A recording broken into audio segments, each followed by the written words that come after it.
오늘은 가인과 아벨의 예배라는 제목으로 하나님의 말씀 증거하도록 하겠습니다.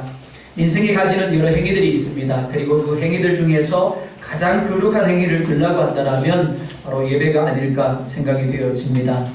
또한 우리의 신앙생활 중에서 가장 중요한 요소를 든다면 그 또한 예배가 아닐까 생각이 됩니다. 우리는 예배를 통해서 하나님을 만납니다. 예배를 드리면서 하나님이 우리 가운데 임재하심을 깨닫습니다. 그리고 하나님이 나와 함께 하시고 계심을 확인하게 됩니다. 뿐만이 아니라 고장난 것이 고쳐집니다. 부족한 것이 채워집니다. 회복됨과 충만케 됨이 우리 가운데 누려지는 시간, 그 시간이 예배인 줄 믿으시기 바랍니다. 예배를 통해서 마음의 변화를 받습니다. 새 힘을 얻습니다. 그리고 세상 속에 나아가서 하나님의 백성으로서 가정과 직장과 사업장에서 학업의 자리에서 삶의 자리에서 승리하는 삶을 살아가게 됨을 믿습니다. 그런 의미에서 예배는 우리 신앙생활 가운데 가장 중요한 것이다 라고 할 수 있습니다. 예배는 마치 우리가 신앙생활을 제대로 하는데 필요한 연료를 주입하는 주유소와 같은 것이다 라고 할 수 있습니다. 참 좋은 차가 있습니다. 그런데 기름이 떨어졌습니다. 그 차가 좋은 차입니까? 나쁜 차입니까? 대답 잘 하십시오. 자, 좋은 차입니까? 좋지 않은 차입니까? 좋은 차입니다. 좋은 차의 의미는 틀림이 없습니다. 그런데 쓸모 있는 차입니까? 쓸모 없는 차입니까? 쓸모는 없는 차입니다. 마찬가지입니다. 우리가 예배 가운데 성공하지 못하면, 예배 가운데 하나님의 임재를 누리지 못하면 우리는 좋은 믿음의 사람이 될 수는 있습니다. 그러나 우리가 가진 믿음이 우리 가운데 쓸모가 있다고요, 없다고요? 쓸모 없는 믿음이 될 수밖에 없다는 겁니다. 우리는 예배를 드리면서 때로는 말씀을 통하여, 기도를 통하여, 그리고 찬송을 통하여 순간순간 역사하시는 하나님의 손길을 체험하게 됩니다. 그리고 세상이 주지 못하는 기쁨과 평강과 은혜를 체험하게 됩니다. 예배를 드리고 난 다음에 마음이 날아갈 듯한 감동이 있는가 하면 때로는 마음이 무거워지고 예배를 드리기 전이나 드린 후나 아무 변화를 찾지 못하는 때도 있습니다. 이런 차이가 어디에서 날까요? 예배 분위기가 좋지 않았기 때문일까요? 혹은 설교가 좋지 않았기 때문일까요? 혹은 찬양팀의 선곡이 별로였기 때문일까요? 내가 좋아하는 찬양이 나오면 참머리가 되는 것 같아요. 그죠? 오늘은 왜 저런 찬양을 선곡했을까? 그렇게 느껴질 때가 있을 겁니다. 우리 지금 찬양대가 세워지지 않지만 찬양대가 있는 교회에서는 찬양대 찬양을 왜 쳤다고 밖에 못해. 사실 그렇게 느껴질 때가 있습니다. 그죠? 오늘 우리 권집사님 참원에서 이렇게 기도를 하셨는데 때로는 기도하는 분의 기도 인도하는 것들이 어떻습니까? 창세기부터 요한계시록까지 갑니다. 이제는 끝날래라 하는데 아니에요. 마지막으로 계속해서 길어지다 보니까 기도 때문에 오히려 시험이 될 때가 있습니다. 그런가요? 기도의 사람 때문인가요? 찬양팀, 찬양대 때문인가요? 혹은 설교가 좋지 않았기 때문인가요? 무엇이 문제일까요? 그래서 그 모든 것들 때문에 우리가 예배를 드리고도 마음에 감동이 없고 변화가 없는 것일까요? 물론 그러한 것들이 한 원인이 될 수는 있습니다. 그렇기 때문에 우리 정말 형제가 찬양 선곡을 할 때마다 신땀을 짜냅니다. 저도 수요일 찬양을 이제 선곡을 하니까요. 선곡을 할 때마다 얼마나 스트레스가 되는지 몰라요. 정말 그 시간에 하나님 필요한 찬양이 뭡니까를 기도하고 뽑아내는데 그 수천 수만의 찬양들 중에서 그 시간에 필요한 찬양들을 뽑아야 되니까 정말 힘듭니다. 그런데도 은혜가 안 될 때가 많습니다. 그런 것들이 한 원인이 될 수는 있습니다. 그러나 그것이 근본 원인이 되지는 않습니다. 어디까지나 그러한 것들은 부수적인 문제이지 실제적인 문제가 아니다라는 겁니다. 실제적으로 우리가 드리는 예배를 좌우하는 것 우리의 마음입니다. 우리의 믿음입니다. 즉 우리의 마음, 우리의 믿음이 하나님 앞에서 은혜 받을 만한, 하나님을 만날 만한 준비가 되어 있느냐 있지 못하느냐 그런 문제다라는 겁니다. 자, 우리 주부들에게 묻습니다. 여러분들이 아주 맛있게 요리를 했습니다. 그리고 이제 가족들을 부릅니다. 식사하세요 라고 부를 겁니다. 그런데 설거지를 안 했네요. 깜빡하고 설거지를 안 했어요. 그릇을 들여다봤더니 어제 저녁에 먹은 밥풀들이 다 달라붙어 있어요. 한 끼 정도인데 어떨까? 그럼 그냥 밥을 펐어요. 국을 펐어요. 그리고 내놨어요. 여러분 남편이 뭐라 그럴까요? 오늘따라 유난히 맛있는 것 같아. 그리고 은혜예요. 그죠?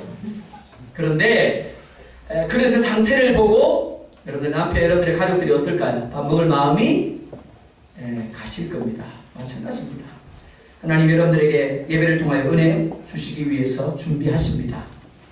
이번에서 11장 6절은 믿음이 없이 하나님을 기쁘시게 하지 못하느니 하나님께 나아가는 자는 반드시 그가 계신 것과 그가 자기를 찾는 이들에게 상 주시는 이심을 믿어야 할지니라 라고 말합니다. 상 주신대요. 100%입니다. 주실까가 아니라 반드시 주십니다. 근데 문제가 뭐라고요? 우리의 마음이, 우리의 믿음이 파풀이 묻어있네. 지난 밤에 설거지를 안 했어요. 한 주간의 삶 속에서 온갖 죄악과 온갖 범죄함으로 허물로 말미암아 더러워져 있어요. 거룩하지 않아요.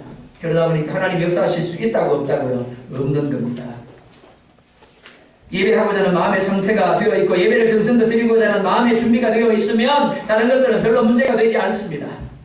왜냐하면 예배는 나 자신을 하나님께 드리는 것이기 때문입니다. 내가 예배를 통해서 무언가를 얻어보겠다는 것이 아니라 예배를 통해서 나 자신을 하나님께 드린다는 자세가 되어 있으면 우리는 어떤 경우에도 예배를 통해서 하나님을 만날 수 있습니다. 예배를 통하여 하나님이 주시는 감사와 기쁨과 평강의 은혜를 충만하게 누릴 수 있음을 믿으시기 바랍니다. 오늘 본문 말씀, 인류가 타락한 이후에 하나님께 드려진 최초의 제사를 우리 가운데 보여주고 있습니다. 최초의 예배를 우리 가운데 보여주고 있습니다. 그리고 이 두 사람의 예배를 통해서 우리가 드려야 할 참 예배의 모습이, 하나님이 정말 우리 가운데 원하시는 예배의 모습이 무엇인가를 우리 가운데 말씀해 주고 있습니다. 먼저 1절 말씀 보면 이렇게 말씀을 합니다. 우리 1절 말씀 다시 한 번 더 보도록 하겠습니다. 시작.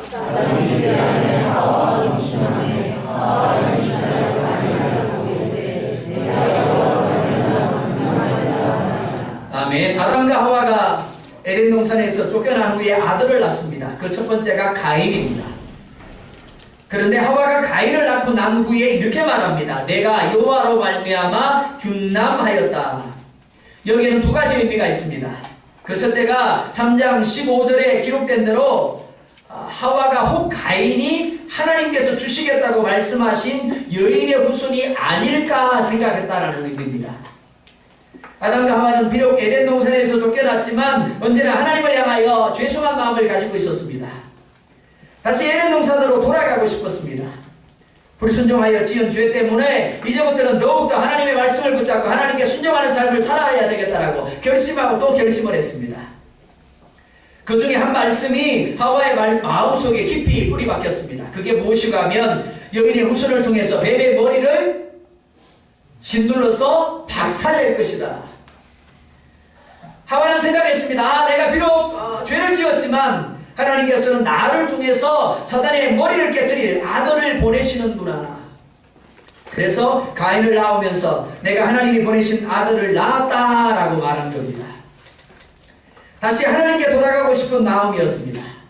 둘째는 하와가 가인을 낳을 때 그 고통이 너무나 컸기 때문에 하나님께 간구하였더니 하나님께서 나를 도우셨고 하나님이 가인을 낳게 하셨다라는 의미입니다. 무슨 말인가 하면 이미 살펴본 대로 죄를 지은 하와에게 하나님께서 벌을 주십니다. 어떤 벌을요? 아기를 낳는데 잉태하는 고통을 어떻게 한다고요? 크게 더할 것이다 라고 말했죠. 그런데 하와가 아이를 낳아본 적이 있다고요? 없다고요? 아니 성경 모르세요?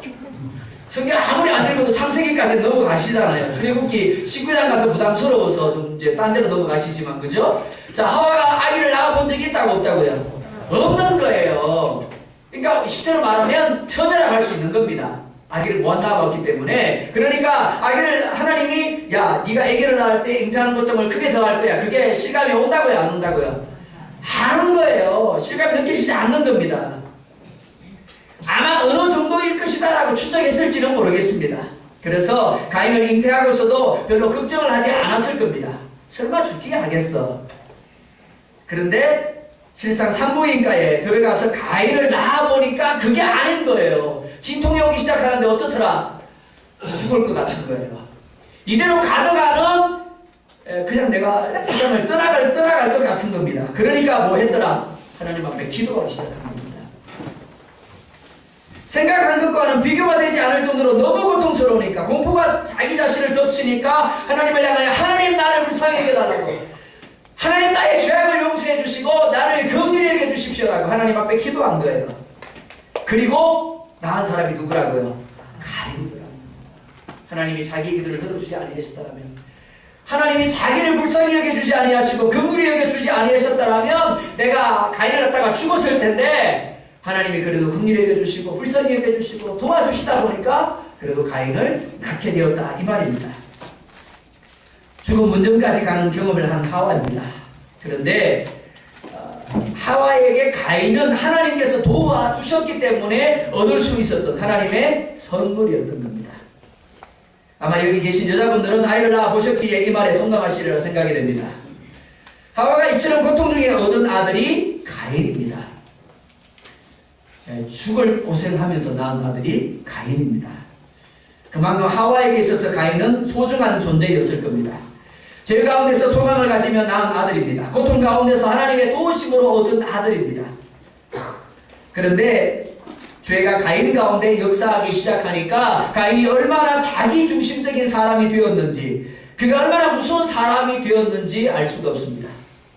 가인이 뱀의 후손의 대표가 됩니다. 그리고 최초의 살인자가 됨을 오늘 성경 우리가 이야기하고 있습니다. 하와가 그를 향하여 소망을 가졌어요. 혹 이 아들이 하나님이 말씀하신 그 아들이 아닐까. 정말 죽을 고생하면서 겨우 낳은 아들이에요. 근데 그 아들조차도 어떻더라고요? 원죄를 가지고 태어났기 때문에 그 아이가 뱀의 후손의 대표가 되었고 최초의 살인자가 되었더라. 오늘 본문이 우리 가운데 말씀해 주고 있는 거예요. 오늘 본문은 아담과 하와가 가인 외에 그 동생 아벨을 얻었음을 또한 말씀하고 있습니다. 우리가 흔히 쓰는 말 중에 한 배숙에서 나왔는데 어떻게 저렇게 다를 수가 있을까? 그런 말이 있습니다. 3절 이하에 나타난 가인과 아벨이 그렇습니다. 분명히 같은 배속에서 나왔어요. 그런데 전혀 다릅니다. 한 사람은 의인의 상징으로 최초의 순교자가 됩니다. 반면에 또 한 사람은 죄인의 상징으로 최초의 살인자가 됨을 볼 수가 있습니다. 본문 3절로 5절은 한 사람은 의인의 상징으로 또 한 사람은 죄인의 상징으로 나누어지는 분기점을 그들이 드린 최초의 예배 행위를 통하여 우리 가운데 보여주고 있습니다. 그만큼 예배가 중요하다라는 겁니다. 이렇게 말씀을 합니다. 우리 3절로 5절 말씀 같이 보겠습니다. 시작.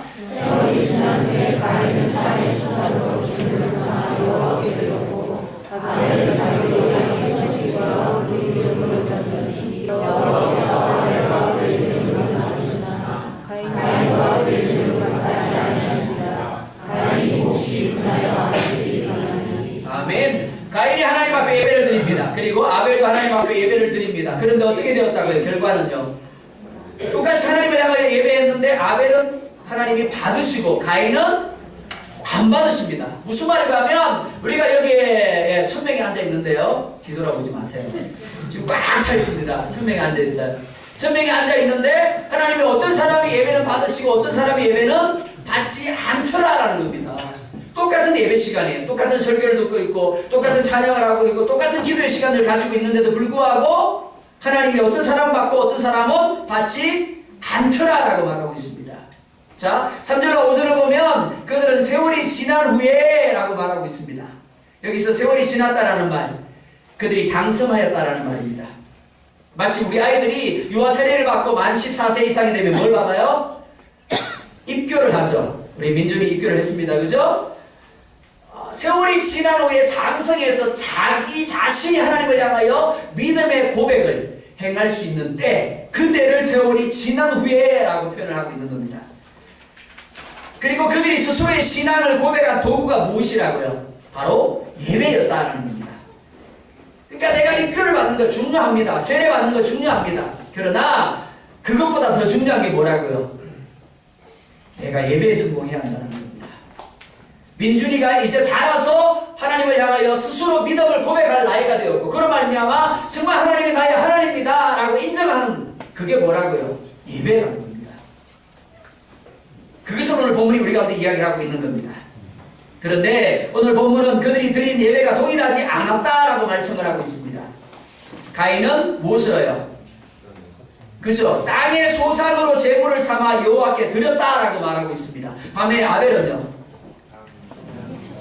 그렇죠. 양의 첫 새끼와 그 기름으로 드렸더라라고 말하고 있습니다. 그런데 문제는 하나님께서 아벨과 그 제사는 연락하셨는데 가인과 그 제물은 연락하지 않았다라는 겁니다. 왜요? 어떤 사람은 이렇게 이야기를 합니다. 아벨은 피가 있는 제사를 드렸지만 가인은 피가 없었기 때문에 하나님께서 받지 않으신 거다. 혹시 이 말씀 들으면서 고개를 끄덕이시면 안 됩니다. 안 돼요. 한국에서 신앙생활 오래 하시는 분들 이런 설교 참 많이 들으셨을 거예요. 그죠? 근데 원문을 보면 절대 그런 의미가 아닙니다. 오늘 본문 2절 하반절에 보면 이런 말씀이 덧붙여져 있습니다. 아벨은 뭐하는 사람이었고 양치는 자였고 가인은 농사하는 자였더라. 무슨 말입니까? 아벨은 양치는 자였기 때문에 마땅히 그의 소산은 뭐가 될 수밖에 없었더라? 양이 될 수밖에 없는 거예요. 그래서 그가 가진 것 중에서 첫 새끼를 하나님 앞에 기름으로 드렸더라 라고 말합니다. 하지만 가인은 어떤 사람이었다고요? 맞아요. 양치는 자가 아니었어요. 그는 농사 짓는 사람이었습니다. 자, 제가 이전에 창세기 4장을 가지고 말씀을 전할 때 여러분들에게 드린 말씀이 있습니다.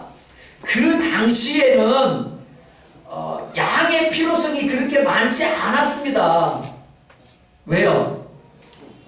그 당시에 고기를 먹었을까요? 안 먹었을까요?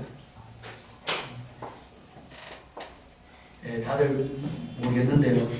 그런 표정입니다. 안 먹었습니다. 고기를 언제부터 먹었죠? 맞습니다. 노아가 방주에서 나왔을 때 하나님이 비로소 사람들에게 고기를 먹도록 허락해 주십니다. 왜요? 살아야 하니까요. 홍수 때문에 식물이 다 사라져 버렸지 않습니까? 그 식물이 자라날 때까지 금식해야 되나요? 아니요. 살아야 되니까 하나님이 어쩔 수 없이 그러면 고기는 먹어라. 그러나 핏째 먹지 말아라 라고 말씀한 겁니다. 자, 다시 돌아오자고요. 그러면 가인과 아벨의 시대에는 양고기를 먹을 수 있었더라 없었더라? 그럼 고기를 뭐 하는데요? 이거 어떻게 하셨어요? 역시 나눔교회입니다. 없는 게 아니에요. 그죠? 제사 용도밖에 없습니다. 그러니까 아벨이 양치는 자였더라고 말할 때 트롯을 입을 수는 있을 수 있었을 겁니다. 그죠? 그러나 그 고기는 오직 무슨 용도로만? 제사 용도로만, 예배 용도로만 쓰여졌다라는 겁니다. 반면에 가인은 농사하는 사람이었습니다. 그의 소산은 당연히 농산물일 수밖에 없었습니다. 마치 우리가 추수감사절을 지키는 것처럼 그는 자신의 소산물을 들여서 하나님을 향하여 제사할 수밖에 없었을 겁니다. 이는 레위기에서도 우리 가운데 밝히고 있는 부분입니다. 무슨 말이냐 하면 하나님이 우리가 하나님 앞에 가서 제사할 때 소를 드리라고 말합니다. 자, 여러분들이 솔직하게 물을게요. 절기 때마다 예배 때마다 소를 가지고 가서 하나님 앞에 바칠 정도의 나는 재력이 있다. 저는 예배 못할 겁니다. 저는 가난하다 보니까 제사 못할 것 같아요. 자, 소를 못 드리는 사람을 위해서 하나님이 그 다음에 허락하신 제물이 뭐예요? 염소와 양입니다. 그죠? 염소와 양이에요. 나는 그래도 양과 염소는 될 것 같아 라고 생각하시는 분도 지금 계실 거예요. 속으로. 그죠? 근데 양도 염소도 안 되는 분도 있어요. 솔직히. 왜요? 한 번만 드리는 게 아니잖아요. 예배 때마다 나가서 드려야 되고 절기 때마다 드려야 되는데, 그죠? 그 다음 세 번째, 양도 염소도 안 되니까 뭘 드려라? 맞아요. 비둘기를 가지고 드리라 그랬어요. 열심히 미술을 짓네. 나는 비둘기는 될 것 같아. 이런 분도 있습니다. 근데 문제가 뭐라고요? 비둘기도 안 되는 사람들이 있더라. 그러다 보니까 하나님이 뭘 가지고요? 농산물을 가지고 하나님 앞에 제사해도 된다고 허용을 하고 계시는 겁니다. 그러니까 가인의 제사는 결코 틀린 제사가 아니다라고 할 수 있습니다.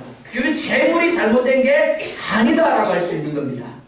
그런데 보세요. 히브리서 11장 4절을 보면 이렇게 말합니다. 믿음으로 아벨은 가인보다 더 나은 제사를 하나님 앞에 드림으로 의로운 자라 하시는 증거를 얻었으니 하나님이 그 예물에 대하여 증거하시므라. 저가 죽었으나 그 믿음으로서 오히려 바라느니라.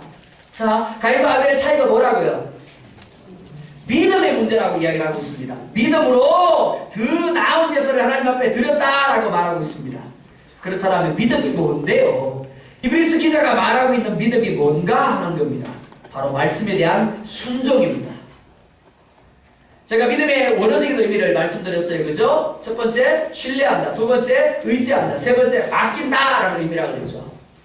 내 이성으로, 내 생각으로 도대체 이해가 안 돼. 아무리 계산기를 두들려도 이거 순종했다고 하면 내가 망할 것 같아요. 그래도 순종하시겠습니까? 네, 두 분만 아멘 하시네. 다른 분들은 고민 좀 해보셔야 될 것 같아요. 금식하면서. 그죠? 사실 쉽지 않습니다.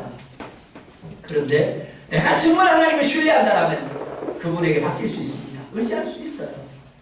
순종이 바로 그겁니다. 마찬가지입니다. 아담과 하와의 문제가 무엇이야? 가인과 아벨의 문제가 뭐라고요? 믿음의 문제입니다. 하나님을 신뢰하느냐, 그래서 하나님을 의지하느냐, 하나님께 맡기느냐, 맡기지 못하느냐의 문제다라는 겁니다. 특별히 로마서 10장 17절은 이렇게 말씀을 합니다. 그러므로 믿음은 들음에서 나며 들음은 그리스도의 말씀으로 말미암았느니라. 자, 믿음으로 들었습니다. 그런데 그 믿음이 어떻게 생겼다고요? 들음으로라고 말합니다. 본문은 가인과 아벨이 어떻게 예배를 드리게 되었는가를 말씀하고 있지 않아요. 그냥 세월이 지난 후에라고 말합니다. 자, 한번 여러분들 생각해 보십시오. 가인과 아벨이 어떻게 예배할 생각을 했을까요? 그냥 본능적으로? 아니요. 여기서 우리가 추측해 볼 수 있는 것, 첫 번째, 하나님께서 그들에게 직접 예배에 대한 필요성을 말씀하셨을 것이다 라고 추측해 볼 수 있습니다. 두 번째요, 아담과 하와가 그들에게 예배의 필요성을 가르쳤을 것이다 라고 생각할 수가 있습니다. 자, 첫 번째든 두 번째든 그들이 뭐 했다고요? 들은 거예요. 뭐래요? 하나님의 말씀을. 하나님을 통해 직접 듣든 아니면 아버지와 엄마를 통해서 듣든 하나님의 말씀을 그들이 들었다라는 겁니다. 결국 아담의 제사가 연락되지 아니한 이유는 하나님께서 그들에게 주신 말씀대로 그들이 뭐하지 않았다고요? 순종치 아니하였다라는 겁니다. 믿음은 반드시 하나님의 말씀에 근거하는데 그들이 들은 말씀대로 하지 아니할 때 하나님이 그 예배를 받을 수가 없었다라는 겁니다. 특별히 오늘 본문이 단순히 제물만이 아니라 가인과 그 제물이라고 말합니다. 그리고 아벨과 그 제물이라고 기록하므로 하나님께서 단순히 제물만이 아니라 그 사람 자체를 받기도 하고 내치기도 하셨음을 우리가 말하고 있습니다. 무슨 말인가 하면 하나님은 가인과 아벨의 중심을 보고 계셨다라는 겁니다. 자, 또 여러분들에게 질문입니다. 여러분들이 예배하는 중에 1번 나는 하나님께만 온전히 집중하는 생각을 한다. 2번 나는 수시로 왔다 갔다 한다. 자, 1번인가요? 2번인가요? 솔직하게 너무 또 2번 이러시면 제가 시험 듭니다. 저도 뒤에서 찬양을 하다 보면 어느 순간에 저도 모르게 제 생각이 막 나들이 갔다가 돌아오고 막 그래요. 그 순간에 아우 하나님 죄송합니다 라고 이야기를 하게 됩니다. 쉽지 않습니다. 하나님을 향하여 온전히 집중한다는 것, 하나님이 말씀하신 대로 온전히 한다는 것이 쉽지 않습니다. 그러나 하나님은 뭘 보신다고요? 네, 중심을 보신다고. 내가 이 자리에 앉아있는데 찬양하는데 그 모습은 하나님께 집중하는 것처럼 보여요. 하나님을 정말 갈급해하는 것처럼 보여요. 그런데 내 속은 어디가 있어요? 내가 가스불 껐던가, 내가 옷을 다리고 그 다리 잭을 뺐던가, 이만을 제대로 걸었나? 그렇죠? 하나님께서 가인과 아벨의 중심을 보셨습니다. 그리고 그 중심을 통하여 하나님께 드려진 뭘 판단했다고요? 예배를 판단하셨다라는 겁니다.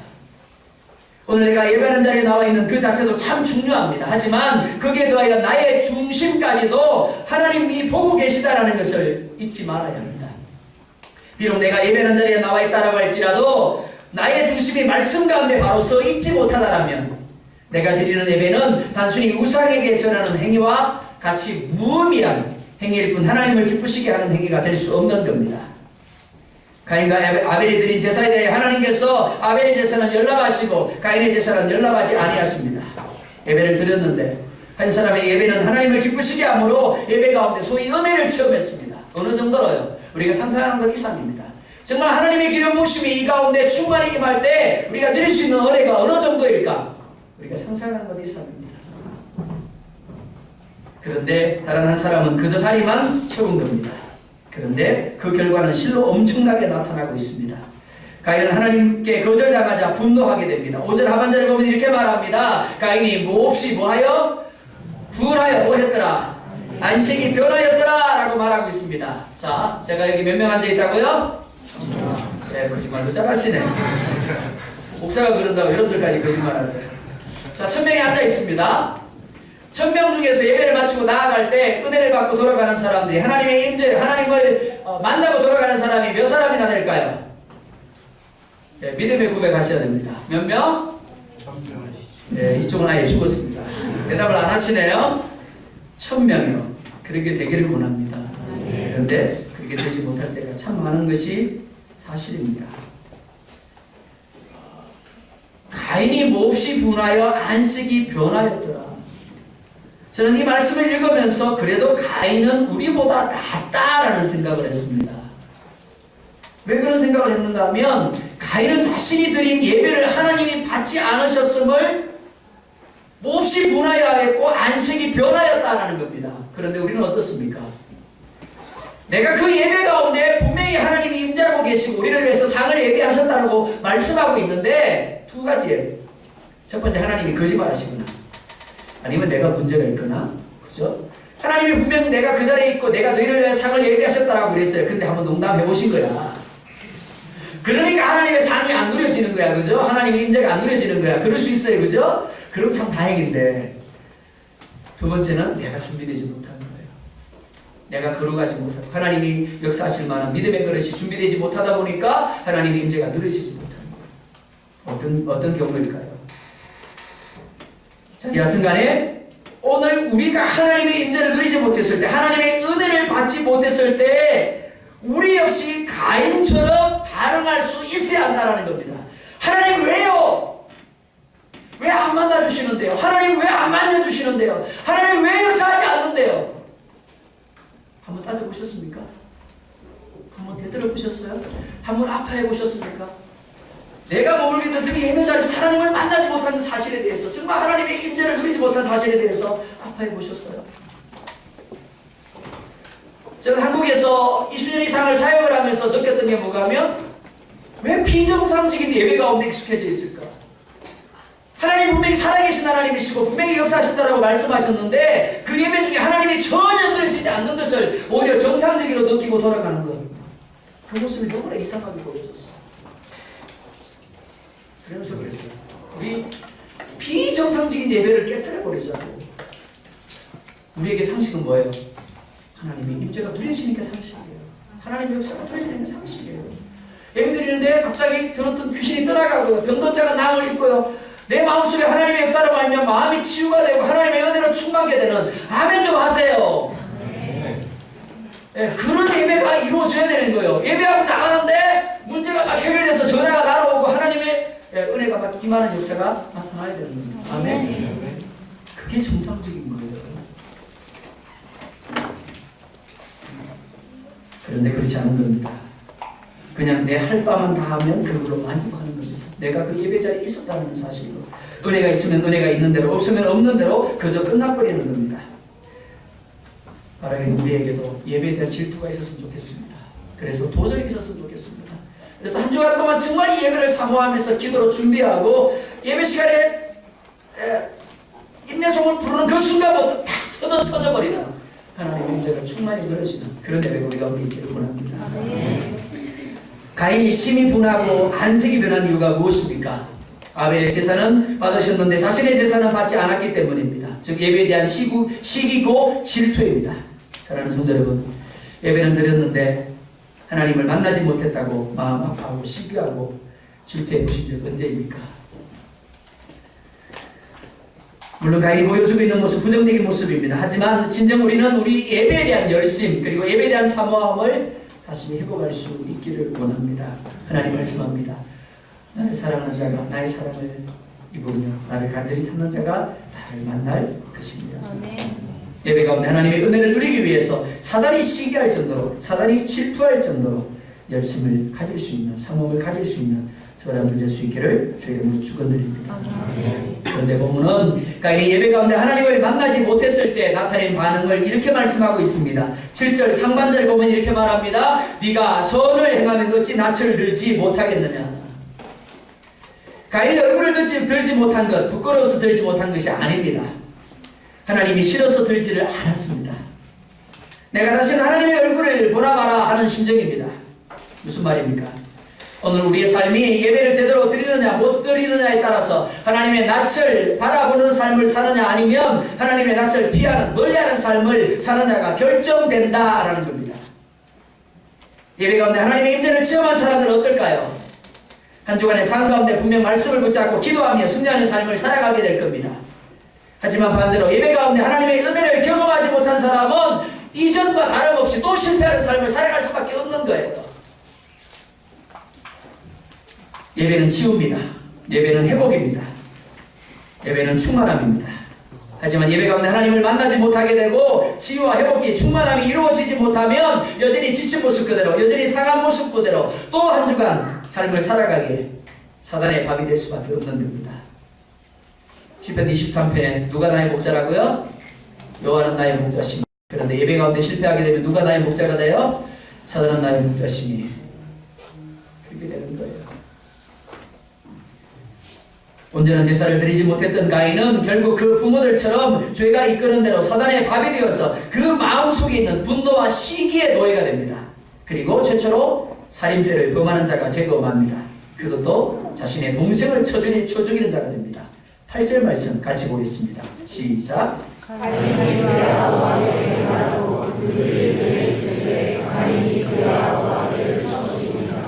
그의 아우 아벨에게 보냈더라 말하고 라고 말합니다. 가인이 아벨에게 뭘 말했을까요? 예배 문제를 두고 아벨과 이야기를 했을까요? 아니요. 다른 번역 성경에 보면 이렇게 나옵니다. 가인이 그의 아우 아벨에게 들로 나가자고 말하고. 무슨 말이에요? 아벨을 죽이는 게 우연히 어쩌다 보니까 우발적인 게 아니었더라라는 거예요. 계획적인 살인이었다라는 겁니다. 그가 예배 실패하고 나니까 분노에 사로잡혀가지고 그 분노 때문에 계획적으로 자신의 동생을 들로 끌고 나갔고 그곳에서 쳐 죽였더라. 성경이 그렇게 말씀하고 있는 겁니다. 가인은 그랬을 겁니다. 네가 나보다 잘난 게 뭔데? 내가 드린 예배는 하나님 받지 않으시고 네가 드린 예배는 하나님이 받으시는 이유가 도대체 뭔데? 그런데 그것으로 끝난 게 아니에요. 말로 핍박하고 나서도 성질이 차지 않아서 결국 아벨을 쳐 죽이게 된 겁니다. 무슨 말입니까? 예배 가운데 재충전을 누리지 못하니까 예배하고 집에 돌아가서는 뭐 하더라? 부부 사이에 대판 부부 싸움하고 괜시리 누구에게 짜증을 내더라? 애들에게 짜증 내는 거예요. 예배 가운데 실패하고 나니까 누구하고 싸우더라? 언니하고 싸우고 누나하고 싸우고 동생하고 싸우고 그러는 거예요. 그야말로 내가 거하는 환경을 공포의 환경으로 죄악의 환경으로 만들 수밖에 없는 겁니다. 미워하게 되고 시기하게 되고 질투하게 되는 겁니다. 일주일 동안 죄 지었던 것 예배하면서 다 용서받았으니까 또다시 용기를 내어서 마음껏 죄 짓자 그렇게 되는 거예요. 또 용서를 빌 수 있는 예배가 다음 주에 예배 확보가 되어 있으니까 걱정 없이 죄를 짓는 겁니다. 이렇게 살기 때문에 우리의 가정이 변화되지 않는 겁니다. 우리의 직장이 변화되지 아니하고 우리의 사업장이 변화되지 않고 그리고 세상이 변화되지 않는 겁니다. 누구 때문에요? 내 옆에 있는 누구 때문에. 그래서 나는 아닌데 나 때문에요. 내가 예배 가운데 하나님을 만나고 내가 예배 가운데 하나님의 은혜를 누리고 내가 회복되고 내가 변화되면 뭐가 바뀌어요? 내 부부 사이가 바뀌어요. 우리 가정이 바뀌어요. 사업장이 바뀌고 직장이 바뀌는 겁니다.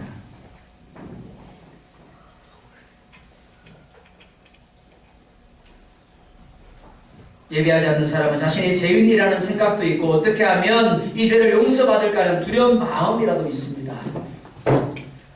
예배하는 사람은 그 예배를 통해서 면죄부를 받았다라고 생각을 합니다. 그런 면에서 볼 때 바르고 진실한 예배를 드리지 않는 사람은 전혀 예배하지 않는 사람보다 더 악하게 될 가능성을 가지고 있다고 할 수 있습니다. 가인이 바로 그런 사람이었습니다. 예배한 다음에 더 분노가 치밀었습니다. 만약 그가 예배하지 않았다면 아벨을 죽일 일이 없었을 겁니다. 분노할 이유가 없었을 겁니다.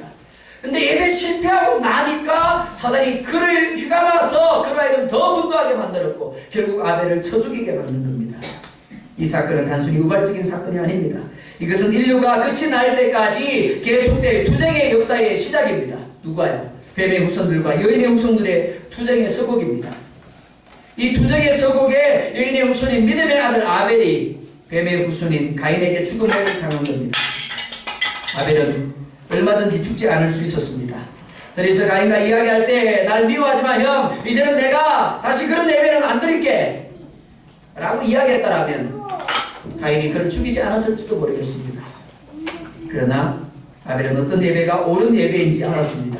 그것은 주의 고백이 있고 하나님의 말씀에 순종하고 하나님의 뜻으로 드리는 예배만이 참 예배라는 겁니다. 그래서 아벨은 예배를 위해 기꺼이 가인에게 맞아 죽습니다. 제가 일부 예배 때 그런 이야기를 했습니다.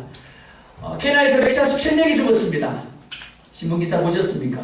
그것도 학교에서 죽었습니다. 근데 테러분자들이 학교에 들어와서 일일이 물었습니다. 네 종교가 뭐야? 네 종교가 뭐야? 그래서 기독교라 그러면 방아쇠를 당겼습니다. 기관총을 난사했습니다. 무슨 말입니까? 기독교에 임해서 나는 모슬렘입니다 라고 말하면 살아남는 거예요. 1999년도에 캐시 보넬이라는 미국의 콜로라도주에서 캐시 보넬의 순교자의 이름이 우리 가운데 들려진 적이 있습니다. 그때도 마찬가지입니다. 학생들을 도서관에 모아놓고 하나님을 믿느냐 안 믿느냐를 물었습니다. 네가 안 믿는다 그러면 살려주고 믿는다 그러면 방아쇠를 당깁니다. 캐시 보넬이 뭐라고 이야기를 합니까? 나는 하나님을 믿습니다. 테러분자들이 협박을 하는데도 불구하고 나는 하나님을 믿습니다. 당신도 하나님을 믿어야 됩니다. 라고 말하고 총에 맞아 죽습니다. 여러분 어떻습니까? 예배 목숨 걸면 합니까? 만약 여러분들이 예배하는 것 때문에 총을 맞아야 한다면 글쎄요. 다음 주에 교회 오는 사람 다 총 맞아 죽을 겁니다. 그렇다면 이 자리에 몇 분이나 오실지 모르겠습니다. 아벨은 타협하지 않습니다. 예배를 위해서 하나님이 기뻐하는 참 예배를 위해서 기꺼이 형 가인에게 맞아 죽습니다. 이 세상에는 두 가지 종류의 인간이 있습니다. 하나는 자인 그대로 사는 사람들입니다. 그들은 이 세상을 차지하고 이 세상의 주인으로서 모든 것을 자기 중심적으로 사는 뱀의 후손들입니다. 가인의 후손들입니다. 그러나 똑같은 죄인들이지만 하나님의 은혜로 사는 사람들이 있습니다. 여인의 후손들이고 아벨의 후손들입니다. 뱀의 후손들은 여인의 후손들을 미워하고 핍박합니다.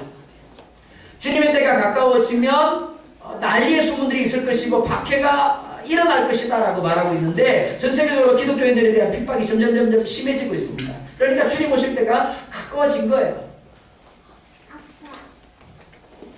사랑하는 성도 여러분, 사람이 그렇게 하는 게 아니에요. 사단이 그렇게 하는 겁니다. 사단이 가장 싫어하는 것이 하나님의 백성들입니다. 사단은 사람들이 하나님과 멀어지게 합니다. 그래서 아담을 유혹했고 가인을 유혹했습니다.